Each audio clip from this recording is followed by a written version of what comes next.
नमस्कार दोस्तों, UCI digital सरकारी नौकरी में आप सभी का हार्दिक स्वागत और अभिनंदन है।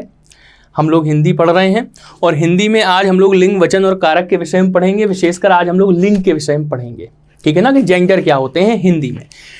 चलिए, तो संज्ञा के विकार, संज्ञा किस प्रकार से विकार उत्पन्न होते हैं, हम आपको पहले ही जब हमने शब्द विचार हमने जब चैप्टर पढ़ाया था उसमें हमने आपको बताया था कि विकारी शब्द जो होते हैं वो संज्ञा, सर्वनाम, क्रिया और विशेषण होते हैं।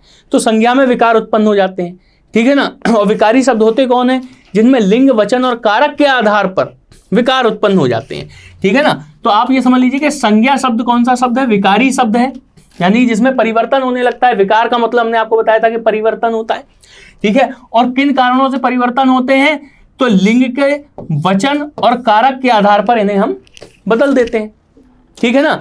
इस प्रकार से हो जाते हैं। तो पहले तो यही हमें ध्यान रखना है कि संज्ञा शब्द विकारी शब्द है, बल्कि संज्ञा, सर्वनाम, क्रिया, विशेषण, ये चार प्रकार के जो होते हैं शब्द, ये विकारी शब्द कहलाते हैं। इन्हें आप याद रखिएगा, परीक्षा में सीधा सीधा क्वेश्चन इनसे पूछ लिया जाता है, ठीक है ना। पीछे बड़े अच्छे से हम संज्ञा वाला चैप्टर भी आपको पढ़ा चुके हैं। अगर आप चैनल पर नए हैं तो चैनल को पहले सब्सक्राइब करिएगा, वीडियो को लाइक करिए, शेयर करिए दोस्तों के पास तक, ठीक है। और कोशिश ये करिए कि नोट्स बनाते हुए चलिएगा, आलसपन, निठल्लेपन से सिलेक्शन नहीं होगा, ठीक है। तो संज्ञा के विकार आपको पता लग गया कि तीन प्रकार से संज्ञा के अंदर विकार उत्पन्न हो जाते हैं, लिंग के आधार पे, वचन के आधार पे और कारक के आधार पे, ठीक है। आज हम लोग लिंग की बात करेंगे, जेंडर की बात करेंगे केवल, ठीक। बहुत छोटी क्लास होने वाली है और बहुत मजे से आप पढ़ेंगे तो सारी चीजें क्लियर हो जाएंगी। लिंग निर्णय की हम बात करें, इस पे आधारित क्वेश्चन पूछा जाता है, आपको परीक्षा में दे दिया जाएगा कि एक शब्द आपको दे दिया और कहा गया कि बताइए इनमें से, मतलब इस प्रकार से पूछ लेगा कि इन चार विकल्पों में कौन सा शब्द पुल्लिंग है या कौन सा शब्द स्त्रीलिंग है। हिंदी में केवल दो ही लिंग होते हैं, ठीक है ना, पुल्लिंग और स्त्रीलिंग। जब हम संस्कृत पढ़ने लगते हैं तब वहां पर हमें थर्ड जेंडर मिल जाता है नपुंसक लिंग के रूप में, ठीक है।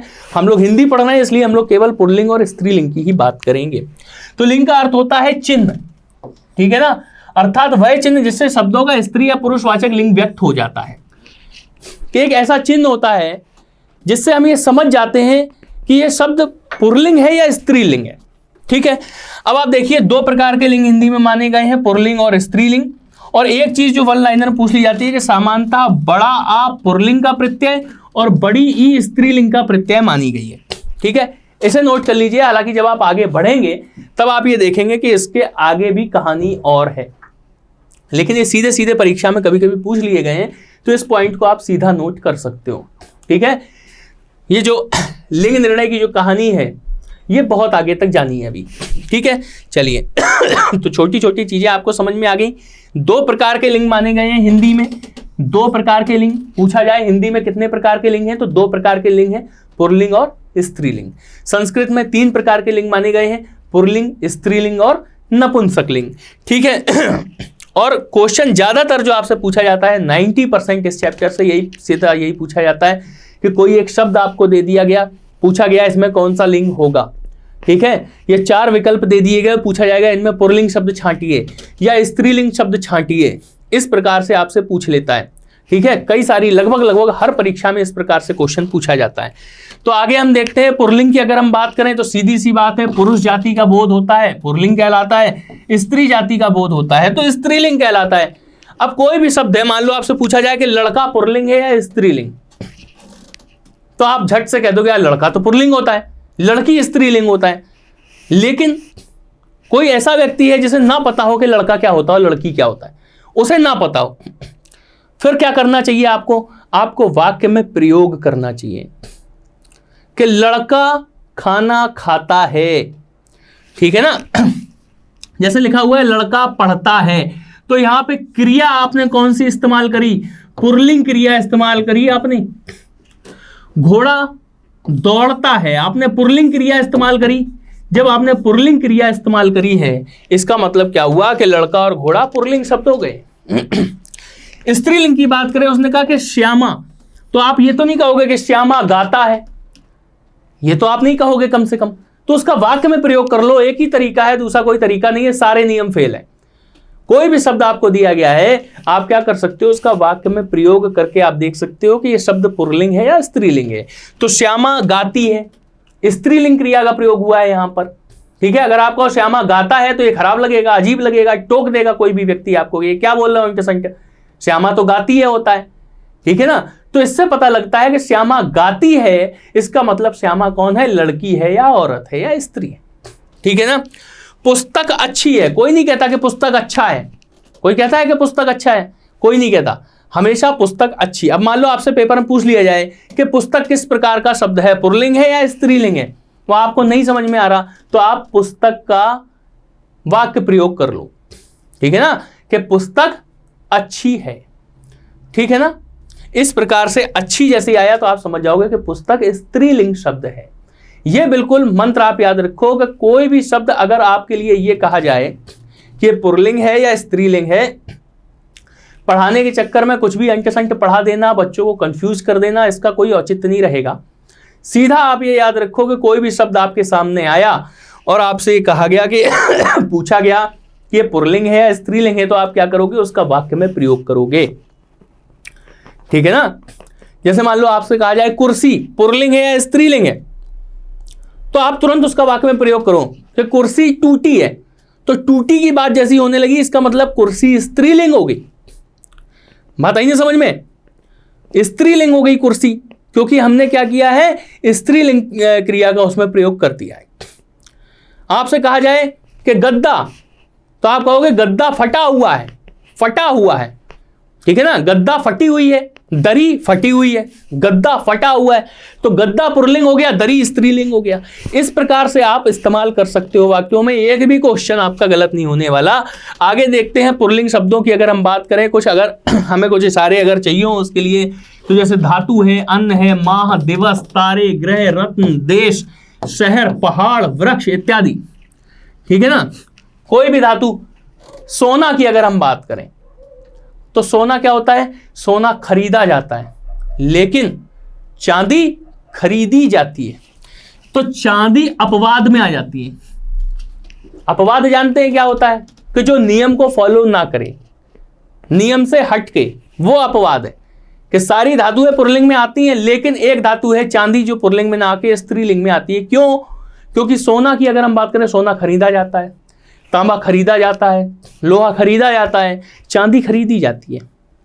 बात आई ना समझ में, चांदी क्या की जाती है, खरीदी जाती है, तो खरीदी का हम इस्तेमाल कर रहे हैं, यानी कि ये स्त्रीलिंग में आ रही है, बाकी धातुएं पुल्लिंग में आ रही हैं, ठीक है ना। इसी प्रकार से कोई भी अन्न हो, गेहूं है, धान है, मक्का है, कोई भी अन्न है, लेकिन मूंग, अरहर, ये क्या हो गया, मकई, ये क्या हो गए, ये स्त्रीलिंग में आ गए। मूंग का दाल नहीं होता, मूंग की दाल होती है, ठीक है। अरहर का दाल नहीं होता, अरहर की दाल होती है। बात आ गई ना समझ में, ठीक है। तो पूरी दाल ही ले लो एक तरीके से, दाल जो है वो किस में आ जाती है, वो स्त्रीलिंग में आ जाती है, कोई भी दाल आपकी, ठीक है। अब आप देखो अन्न हो गया, इसी प्रकार से महीने हो गए, दिन हो गए, ठीक है ना। रविवार आ गया, सोमवार आ गया, जनवरी आ गया, फरवरी आ गया, चैत्र आ गया, वैशाख आ गया, ज्येष्ठ आ गया, आषाढ़ आ गया, श्रावण, भाद्रपद, ठीक है। इस तरीके से आते हैं ना सारे महीनों के नाम जो हम लेते हैं, पुल्लिंग में आते हैं सारे, ठीक है ना। इसी तरीके से तारों की, नक्षत्रों की अगर हम बात करें, रत्न जो होते हैं, हीरा, पन्ना, पुखराज, ये सारे पुल्लिंग में आते हैं। देशों की बात करें, शहर, पहाड़, वृक्ष, ये सारी चीजें जो हैं ये पुल्लिंग शब्द हैं। लेकिन अब जैसे पृथ्वी की अगर हम बात करें, तो हम लोग तो कहते ही हैं कि पृथ्वी हमारी माँ है, और माँ तो स्त्रीलिंग होती है, ठीक है ना। धरती हमारी माँ है। पृथिव्याम त्रीणि रत्नानि जलमन्नम सुभाषितम, पृथ्वी पर 3 रत्न होते हैं, जल, अन्न और सुभाषित, ठीक है ना। इसके अलावा कोई भी रत्न है नहीं, ठीक। तो पृथ्वी क्या है, हमारी माँ है। ये सुभाषित हमने इसलिए बता दिया कि ज्यादा मोह माया में नहीं फंसना है, बीच बीच में प्रवचन भी लेते चलो। मूंग वगैरह हमारा हो गया। इमली देखिए, इमली तो हमें पता है इमली खट्टी है, इमली खट्टा है कोई नहीं बोलता ना, इमली खट्टी है, ठीक है। काशी, काशी की बात करें, मान लो आप जा रहे हो, बस वाला कहेगा काशी आ गई उतरो, कोई नहीं कहेगा काशी आ गया उतरो, काशी आ गई उतरो। लेकिन अगर वो बनारस बोलेगा तो ये नहीं कहेगा बनारस आ गई बोलो, ठीक है ना, कहेगा बनारस आ गया उतरो, यानी कि काशी स्त्रीलिंग है लेकिन बनारस पुल्लिंग है।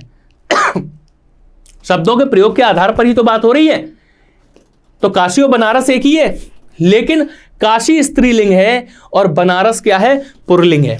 ठीक है, मथुरा स्त्रीलिंग है, ठीक है, अयोध्या भी स्त्रीलिंग है।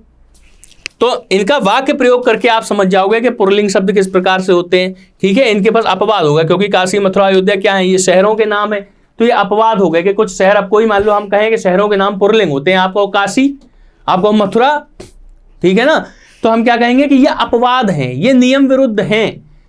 ठीक है ना, ये 2-3 शहर ऐसे हैं जो नियम से हट के काम करते हैं।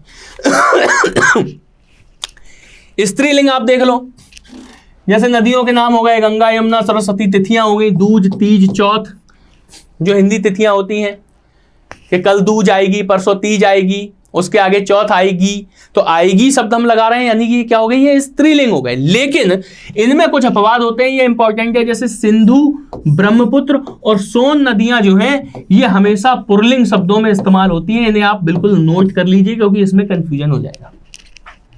ठीक है ना, सिंधु, ब्रह्मपुत्र और सोन नदियां पुल्लिंग मानी जाती हैं। ठीक है, जैसे घी, दही, पानी, हाथी, ये सब क्या है, पुल्लिंग है। बात क्लियर हो गई ना। तो ये सारी चीजें लिंग की थी, हमने आपको बताया कितनी आसानी से ये सारी चीजें हो गई।